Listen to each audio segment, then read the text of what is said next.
શ્રી કલ્યાણેશ્વર મહાદેવ સત્સંગ મંડળ કાઠડા દ્વારા આયોજિત તેમજ શ્રી કાઠડા વિષ્ણુ સમાજ દ્વારા પ્રેરિત શ્રીમદ ભાગવત કથાનું આયોજન 21/4 થી 27/4 સુધી થવા જઈ રહ્યું છે। શ્રી કલ્યાણેશ્વર મહાદેવ સત્સંગ મંડળ કાઠડા દ્વારા આયોજિત તેમાં શ્રી કાઠડા વિષ્ણુ સમાજ દ્વારા પ્રેરિત શ્રીમદ ભાગવત કથાનું આયોજન 21/4 થી 27/4 સુધી થવા જઈ રહ્યું છે, જેને લઈને કથાની પૂર્વ તૈયારી જોરશોરોથી શરૂ થઈ ગઈ છે। આ બાબતને બિરદાવવા તેમજ આયોજનને લઈ જરૂરી માર્ગદર્શન આપવા રાજરા ટેકરીના મહંત શ્રી અર્જુનનાથ બાપુ પધાર્યા, જેમણે સમસ્ત આયોજન તેમજ કાર્યકર્તાઓને બિરદાવ્યા હતા। તેમજ કથામાં ગરમીને વિશેષ ધ્યાનમાં રાખી શ્રોતાઓને અગવડ ના થાય તે માટે પાણીના ફુવારા, કુલર, પાર્કિંગ માટે વિશાળ જગ્યા રાખવામાં આવે છે।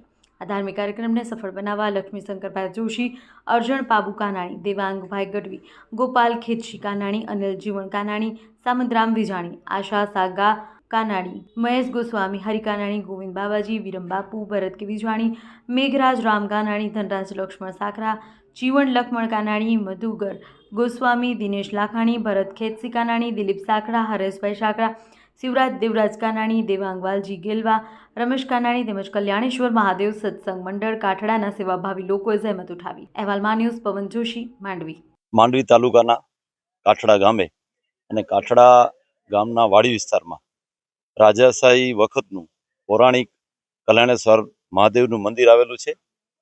એ મંદિર અને અહીં એક કલ્યાણેશ્વર સત્સંગ મંડળ, જેમની સ્થાપના અમારા જીવનમાં કેમ જીવન જીવવું અને એમની પ્રેરણા વરજાંગ ભગતથી મળી અને વરજાંગ ભગતે આ મંડળની સ્થાપના કરી।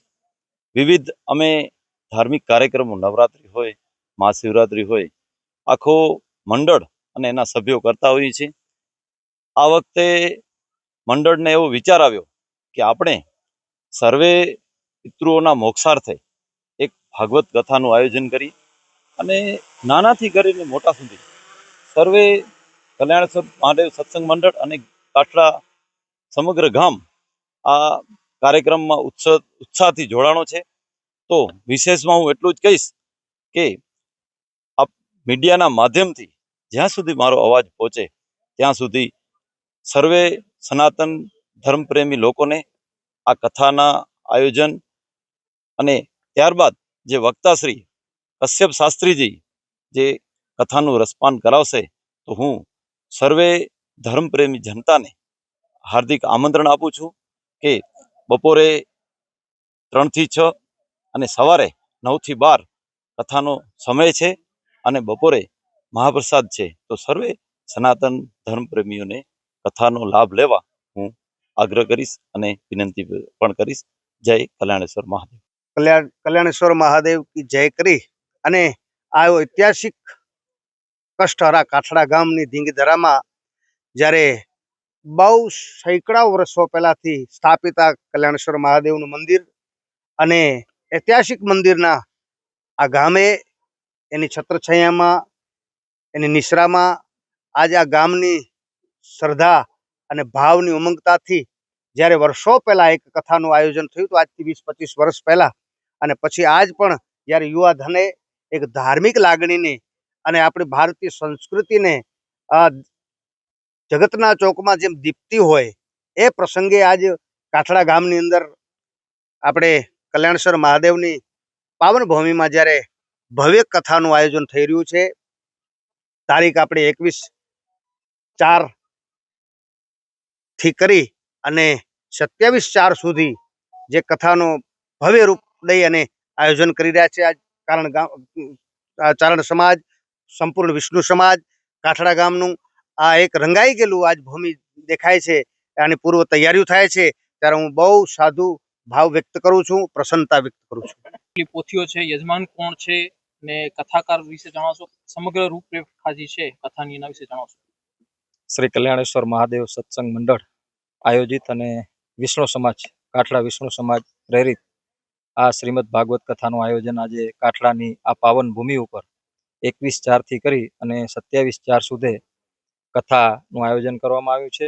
સમગ્ર આયોજન વિષ્ણુ સમાજ કાઠડાના નેજા હેઠળ અને સૌ સાધુ સંતો માતાજીના આશીર્વાદથી અમે આ પવિત્ર ભૂમિ ઉપર કરી રહ્યા છીએ। ત્યારે આ સમગ્ર કથા જે છે એ કથાની રૂપરેખાની અંદર આપણે પહેલા જ દિવસથી જે પોથી જાત્રા છે, સવારના 9 વાગે પોથી જાત્રા છે ભીમનાથ મહાદેવ મંદિર કાઠડાથી કલ્યાણેશ્વર મહાદેવ મંદિરે વાંચતા ગાતા અહીંયા પોથી આવશે. ત્યારબાદ જે કથાનો સમય છે 9 થી 12 અને 3 થી 6 દરમિયાન કશ્યપ શાસ્ત્રી આપણા ભાડિયાવાળા એ કથાના વક્તાશ્રી છે અને આચાર્ય આપણા શ્યામ મહારાજ છે આ કથાના. અને વિવિધ ધાર્મિક કાર્યક્રમો, રાત્રિય કાર્યક્રમો પણ અહીંયા રાત્રિય સંતવાણી છે, દાંડિયા રાસ પણ છે અને અનેક સાંસ્કૃતિક કાર્યક્રમો પણ રાખવામાં આવ્યા છે કથાની અંદર. અને કથા દરમિયાન જે કંઈ પણ અમે જે નિર્ણય લીધો છે કે બપોરનો મહાપ્રસાદ સમગ્ર જે પણ ધર્મપ્રેમી જનતા કથામાં આવે એ મહાપ્રસાદ અહીંયા લઈએ. તેઓની સાથે ગાય માતાને 7 નહીં 8 દિવસ ચરો આપવામાં આવશે. કૂતરાઓને રોટલા, કીડીને કીડિયારો પૂરવામાં આવશે, પક્ષીઓને ચણ નાખવામાં પણ આવશે. એવો આ સમગ્ર આયોજન સમિતિ શ્રી કલ્યાણેશ્વર મહાદેવ સત્સંગ મંડળના તમામ જુવાન ભાઈઓએ હરસથી વધાવી લીધો છે. અને આવી રીતનું સરસ મજાનું જ્યારે આયોજન થઈ રહ્યું છે ત્યારે અમે એક ગૌરવ અનુભવી રહ્યા છીએ કે અમારો મંડળ કલ્યાણેશ્વર મહાદેવ સત્સંગ મંડળ પરમ પૂજ્ય ચારણ ઋષિ વજા ભગત સ્થાપિત આ મંડળ છે. એક જ મંડપના ગાલાથી આજે અમે વિશાળ ડૂમ બાંધી રહ્યા છે. અને આ મંડળ દ્વારા સતત બીજી ભાગવત કથા છે. 23 વર્ષ અગાઉ આઈ માતા પ્રમા માતા અહીંયા જ કથા આ જ જગ્યા ઉપર અમે ભાગવત કથા બેસાડી હતી. અને 23 વર્ષ પછી અમે જ્યારે આ ફરીથી અમને આવો સુંદર વિચાર આવ્યો, બધા જ મંડળના છોકરા અને સાથ સરકારથી અમે જે અમારી 5-6 જણાની ટીમ છે, અમારા પ્રમુખ જોશીભાઈ છે, ઉપપ્રમુખ મેઘરાજભાઈ, અનિલભાઈ, સામતભાઈ, અમારા વડીલ અરજણભાઈ, આશાભાઈ, આ સમગ્ર અમારી જે ટીમ છે એના નેતૃત્વ નીચે અમારા 150 થી 200 છોકરાઓ, જુવાન છોકરાઓ આજે છેલ્લા 1.5 મહિનાથી આ સુંદર મજાનું આયોજન થાય એના માટે દિવસ રાત એક કરી અને મહેનત કરી રહ્યા છે. ત્યારે હું બધી જ સનાતન હિન્દુ ધર્મને આહવાન કરું છું કે આ કથાનો લાભ લઈએ, કથા સાંભળે અને શ્રીમદ ભાગવત કથા એ એક ભાગ્યશાળી ને જે વિચાર આવતા હોય છે તો અમારા મંડળ ખરેખર ભાગ્યશાળી છે કે અમારી કને યુવાધન છે એને પણ આવો સરસ મજાનો વિચાર આવ્યું અને અમે આયોજન કરી રહ્યા છે. અને એમને માતાજી ભગવતી રતડિયા હંસબાઈમાં થી પણ ધનબાઈમાં, માતાજી ખિસ્સામાં અને સમગ્ર આયોજન જેના નેતૃત્વ છે અમે કરી રહ્યા છે એ આપણા રાજના ટેકરીના મહંત પરમ પૂજ્ય અર્જણનાથજી બાપુ, કલ્યાણદાસજી બાપુ ના આશીર્વાદ સાથે અમે આ આયોજન કરી રહ્યા છે. ત્યારે સમગ્ર 7 દિવસ દરમિયાન હજી પણ સાધુ સંતો, રાજકીય મહાનુભાવો, સામાજિક અગ્રણીઓ બધા જ અહીંયા આવવાના છે. અને જેવી રીતે અમે ભવ્યથી ભવ્ય કાર્યક્રમ થાય એવી અમે સૌ ગ્રામજનો અને દાદા આગળ પ્રાર્થના કરીએ છીએ.